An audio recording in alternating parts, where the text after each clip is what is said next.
Katulad si Mama and si Papa. They believe in the cause and they sacrifice themselves. Bumalik si Papa sa Buzan dahil meron siyang pinangako sa mga kasamahan niyang Buzenia. At tinupad niya yun.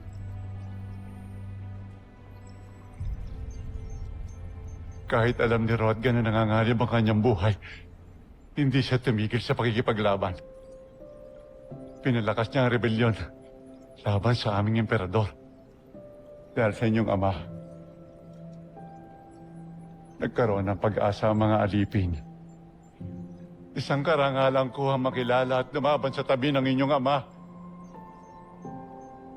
At mapalad ako ngayon dahil nasa harapan ko ang anak ng isa sa pinakamatabang na lalaking nakilala ko.